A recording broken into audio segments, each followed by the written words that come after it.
Hi guys, I couldn't help myself. I needed to record one more go of these decks while I was scrolling the comments here. So another reaction to you guys' decks that you posted, and yeah, let's get to it. Which one should I click here? I will click this first one. Okay, so let's look at this deck. Rainbow mana base, but the difference is now we can actually see that we're kind of base green and working off of splashes, and we're not trying to be main a bunch of colors. So pretty good mana base here. We have a strip mine. Let's see if that's relevant. It is, because we have a Renin 6. Okay. So we're basically trying to start our games with one of these accelerants. A small detail here is Avacyn's Pilgrim is actually better than Elena Worlds in this deck because you have the green from casting it, but now it adds for white. So that makes us, that enables us to play like Path, Arwen, Omnath, Forthialingus. Let's see if this Staff of the Storyteller is actually good in this deck. That's always a card I'm looking at, and I can be kind of skeptic. So Malevolent Rumble makes a creature token. Forthialingus makes a creature token, but I think that's very minor, because when you cast and resolve this card, you're in a great shape, right? So Staff of the Storyteller is very sketchy in this deck, unless I'm missing anything, which I easily could be.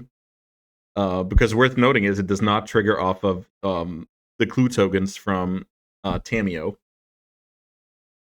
Okay. I mean, we're basically trying to play 4-color non-black, and we're trying to cast our spells on time. So if the mana works, let's look at the card quality, right? Let's do it that way. So we have some cheap removal here. I like that. I mean, no Plow, no Lightning Bolt, so we have like the second best thing. Phantasmal Image, not my favorite card. It can do some stuff. Let's see, is it good in this deck? 6 is legendary, Arwen's legendary, Questing Bee's legendary, Omnath's legendary. So it's basically down to making Jace's legendary, Tamiyo's legendary. If you copy a mana creature, it's not worth it. So you need to copy basically Tracker or Pyrogoyf for it to be worth it. I guess Tarmogoyf in some spots, but this is not the best Tarmogoyf deck. So, yeah, well, but maybe the Pyrogoyf just makes it an okay card. Like I don't mind it. I like that we have the Sylvan as well for 5-color fixing. So not the best Phantasmal Image deck, not the best Staff deck. So I'm all of a sudden looking into the sideboard. I would love to play Sylvan Library instead of one of those cards. I don't think that's unreasonable.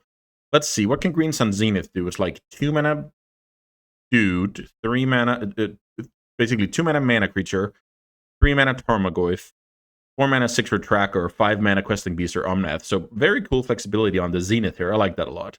So basically, with a deck like this, no power, a handful of questionable cards, even though we're in 4 colors, so when I'm in 4 colors, my card quality, I want my card quality to be off the charts, because I'm sacrificing when it comes to my mana. So my card quality should be awesome because I have so high flexibility in the packs. But it looks like this is not the best version of this deck you can get. Obviously, I don't know anything about the draft locks, but I would say the end result here is something that, I mean, we can jam, but I'm not expecting to win my matches. Basically, I would just expect my opponent to have a more either better late game or faster or more consistent. Of course, we can win games because we have good cards. We have like Renin 6 Strip Mine. We have Forthialingus in our deck, so of course we can win games. I'm gonna give this a 7 out of 10. I love playing decks like this, but I would hope that my card quality was slightly better, and my right now we're like our blue splash is kind of questionable. I would prefer, let's say I had like green or white cards instead of these 3 cheap blue ones, and then I'm basically only trying to free roll my Omnath for the blue mana, so that stresses the mana a little bit. So yeah, 7 out of 10, super fun deck to play. Let's look at this one. We even got the spoiler here, 3-0 draft of a 64-man. So this player made it out of the first pod, which is awesome. I've done that a few times. That feeling is great. And one of those times, my deck wasn't very strong. So what are we looking at here? We're looking at green, white, splash, Oko. Okay, I like that a lot. Some people would tell you that green-white is like the worst color combination, but I don't really look at it that way. I view it more as, if that's the case, then it's going to be more open, and then I'm going to have higher card quality, so I'm going to be fine, right?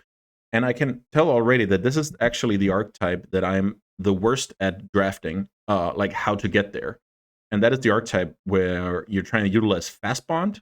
So you basically have cards like, so we have Cobra, we have 6 Knight, Crucible, Zenith for consistency, Titania is an awesome one here.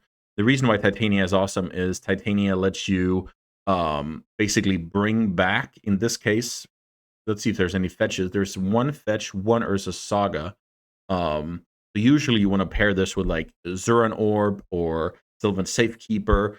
So in this deck, we can sacrifice lands via Knight of the Reliquary, and that's it, I think. Okay, so we're missing a lot of pieces for that to really come together. So let's see, how many turn 1 plays do we have? 1 Mox. 1 Mox, 4 mana creatures, that's cool. Retrofitter is just a good card when you have, mana available. We're playing Leyline Binding, hoping that it's a 2-drop in a perfect world, but for that we need Jedmir's Garden, otherwise it's going to be a 3-drop, so almost just Oblivion Ring. Outland Liberator is not my favorite card, it's like a filler in a bunch of decks. Courser's cool. Oddity, and then we have Natural Order. Okay, Natural Order is a big one to talk about, because Natural Order is a thing that lets us, just play turn 3 Natural Order, go get Wolfspine Worm or Primus, and try and win from there. So we have a little bit of broken aspect. It also looks like we speculated on Dark Depths at some point, didn't get there. Fabled Passage in the sideboard, I'm not a big fan of. I'll play that card any day of the week. Mainly because I value my fixing highly. The thing is here, we're never going to register basic island in this deck, so it's going to be a early game tapped green-white. So, I mean, the Jedmir's Garden is only in the deck because of Leyline Binding, as far as I can tell. So there's something to be said there. I mean, I don't mind this choice. Maybe the mana is good enough. But yeah, Fable Patches in the sideboard with Titania, something to think about. So this deck has some cool elements, but it's really lacking in. It's not going to be the best, aggressive deck at the table. It's not going to be the deck with the best late game at the table. In the pod, right? So you kind of have to thread a needle between getting under some counter spells, out muscling some red decks, dodging a lot of white removal. Like, you have a lot of stuff here that trades poorly against white removal. Sometimes your draw, like you're playing a fast bond deck with only 15 lands, so is fast bond even good in the deck? Like, there's a lot of variance to the fact that this deck, instead of all the, cards like, let's say, Virtue, Binding, Liberator, like, you would rather have stuff that helped your Crucible fast bond plan, but obviously we can't make those cards appear in the draft. So, yeah, this deck is not the best version of this deck I've seen. I can see this deck, a little bit of free win with Natural Order here, or Ursa Saga Crucible, grind out the opposition there, or Mana Creature into 6, spiral the game, play Arwen, Oddity, and just win with solid beats. I'm not big on the draw 7, actually. I think you have to pass the turn a lot, like Jar Go. And I think paying 5 mana to not impact the board and hoping to get back the turn can be tough against the metagame for sure. Pretty cool. I would never guess that this deck would make it out of 64, but that just goes to show that if you play well and if you get lucky, most things can happen within Vintage Cube. So I'm going to score this deck, let's just say 7 out of 10. I don't think it's amazing, but it can obviously win games, proven by this record. So very, very cool deck to evaluate. Let's try and go for the... Oh, this looks like a cool one. Mono blue is what I can see here. So let's see. 17 lands, even playing a Tarn and a headquarters here. Let's see. Sideboarded Flash Torsten. Okay. We're gonna have to look look deep into this one. So Ancestral Recall, awesome. Spellseeker, a way to get Ancestral Recall, awesome. Jacerin's Prodigy, a way to replay Ancestral Recall, awesome. So when you have that kind of core, I really just love that. Ways to get Ancestral, ways to recast Ancestral. Counterspell Mana Drain, Remand Mana Leak, Negation, Cryptic, Venser, Spelljacker I actually like as a curve topper here. I like it more than Treasury. Mystic Confluence. Okay, so we're countering anything and everything, and how are we winning the game? So seeing Chromehost Seed Shark in the sideboard is not I almost want to say it's just incorrect, period. So Seed Shark is exactly the type of card you want when you're, planning to force negate this, mana leak that. Like, Seed Shark is a card that rewards you for playing Magic. So, and I think this deck is going to have trouble with either closing out the game or controlling the board, not getting run over. Seed Shark helps with both. So we play the Seed Shark every day of the week. I'm not big on Larcenist, especially when it's just a 3-drop you can swap for the other one. I'm not big on Treasury in the main deck. I'm not big on Thieving Skydiver in the main deck. So what I would do here is play no Skydiver, no Treasury at the Flash package, and I'll play Chrome Host over the Larcenist. And from there, I really like this deck. Like, you can play Draw Go. You have the power of Ancestral Recall. You have some pitch counters for when you tap out. This deck is awesome. I think without those changes, because this deck is susceptible to the opponent going, I don't know, turn 1 Mana Dork, turn 2 that card that spirals the game, especially when this deck is on the draw. I would say this deck is like an 8, but you can get it up to an 8.5 if you add more proactive oops I win elements. And Seed Shark is just super solid. With that being said, crazy cool deck. I don't think I've had mono blue at any time in this period of cube, and I've fired a lot of cubes. So very unique deck. I love that contribution. Thanks so much, Andres. Let's see what we have here. There's another mono blue. Let's skip that one. Let's go to this one instead. So Black Lotus Sol Ring. Okay, so people are not exactly showing their dirty laundry here. A lot of just awesome decks are getting displayed here. So, okay. Black Lotus Sol Ring, that's amazing. I immediately look at the mana base. So if I haven't looked at the deck, I would be like, oh, okay, this is Mono Red Splash Minsc and Boo. This just has Minsc and Boo written all over it as the premier card to splash, maybe Pest Infestation. Getting the good duels alongside an Oliphant. What I always look for when I have Oliphant in a deck is if the deck has either Fury or Pyrokinesis, which makes Oliphant even better. It looks like this deck does not, so funnily enough, it has a Grim Monolith, so we can maybe cast that card more reliably than other decks. Rite of Flame, okay, so we have some filler in here, but I think we're allowed to do that. So I immediately see a 4-drop column and a 5-drop column that are all incredibly filled out compared to like the ideal world. A lot of these cards are replaceable. Obviously here, Boo, Scarlet, Confluence, Pyrogoyf, those are awesome. Chandra's the fifth best 4-drop, which is pretty interesting to think about. So what I think this deck would have wanted in order to be a 9.5 out of 10 is more stuff to do at 1 or 2 mana, because in general you're going to be fine if you draw Sol Ring or Lotus. I think once you have to put Grim Monolith in your mono red deck, it's fine, right?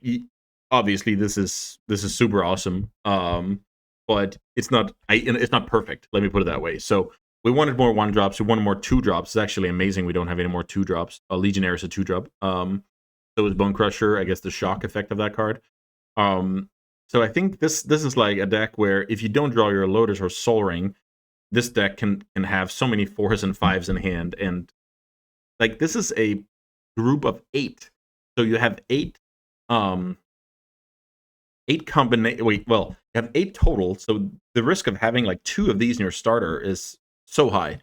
And if you don't have Sol Ring or Lotus, those are not good cards to have in your opener. So there's a little bit to be said about you have to mulligan or you have to, accept bad draws. But I mean, beyond that, you have a Sol Ring and a Lotus, so that's a ton of potential. The Ancient Tomb is even awesome in this deck. Sometimes I think it's hard to find good Ancient Tomb decks, but this is actually a great example of where Ancient Tomb shines. Yeah, I mean, I'll because of those 2 cards, this deck is like an 8, 8.5. Yeah, let's score it at 8.5 for me. Better curve, we can get to 9 or 9.5. But I think this deck has a lot of variance to it. Great deck though. Whenever you get Sol Ring and Lotus, pretty darn cool. Okay, so let's take one more last one. Let's take a random one of these. Okay, so last deck for today is another fast bond deck. Okay, interesting. So let's see. Mana base, sketchy. Already, I think it's super sketchy once you see 3 forests, 3 islands, 3 swamps. So let's see why we're trying to play 3 colors here. So what's the green for? Fast bond, and I see a couple of draw 7s, so that's like a combo. Then we have, what's the blue for? I mean, consistency, a little bit of counter magic, the draw 7s, sure. What's the black for? Leovold, Grist, Psychic Frog, Sweeper. Okay. So I agree we have to play all the colors. Not much to be done there. So let's look at how many synergies we have for draw 7s. Aside from just, emptying our hand, which this deck doesn't look like it's very good at. So we have Orcish Bowmasters, and we have Leovold, right? So we need one of those 2 cards to stick and play. Then we need to resolve a draw 7. Then we're all good, right? What can we do when that does not happen? Also, Fast Bond is a card that is not good without a draw 7. So a little bit of variance there. That's just what the card does, right? We have some filler cards like Preacher, like Forcer. I actually like the Harvester. It's good. Flexibility between spot removal and late game sweeper. The Toxic can crush people. We have double up thanks to Mystical. Troll fixes our mana. Do we have any reanimation? We don't. Okay, so this deck is not firing on all cylinders. It's trying to cast cards for 3 colors while having to play fillers like the Liberators of the world, the Courses of the world. The Preacher's fine. I mean, don't get me wrong. Let's see. Do we have any cool currency converter tricks? We have Psychic Frog. That card is just great. Like, not much to say there. Then we play Stern Scolding, which is a card that is good in our mid-range deck, trading 1 for 1, but is less good in our combo deck. I mean, it's gonna be situationally fine, right? It's not terrible to play that card. The Mox is off color, which is not nothing in a deck with Strix, Psychic Frog, Leovold, so we don't have like crazy potential. Okay. I think this deck looks cool and all, but if I had this deck, I would need to run super hot to win any pod. I'm gonna score this at a 7 out of 10, 7.5 maybe. Which is not a bad score. It's just not like, let's say this deck was like straight blue black, splash green for Leovold, fast bond, better mana.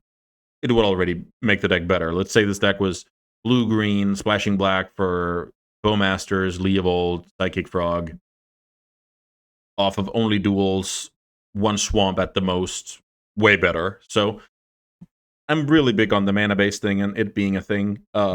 Consistent mana just wins games. And if you're going out of your way to play, a basic land split like this, your card quality needs to be better. You don't want to play 3-color Bloodchief's Thirst or 3-color Stern Scolding, 3-color Courser deck. Then your deck is just not.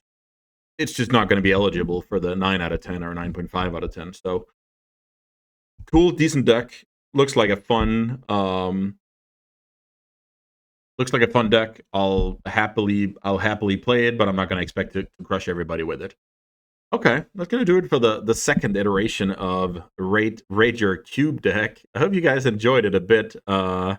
It's always interesting with stuff like this because I want to highlight like the strengths, I want to highlight the weaknesses, and I can easily miss some stuff in that endeavor. So please add if you have anything that I'm missing here, obvious synergies, obvious, holes in the plan or whatever. And yeah, thanks so much for watching so far. I might do another one, but let's see about that. Thanks so much, and have a nice day.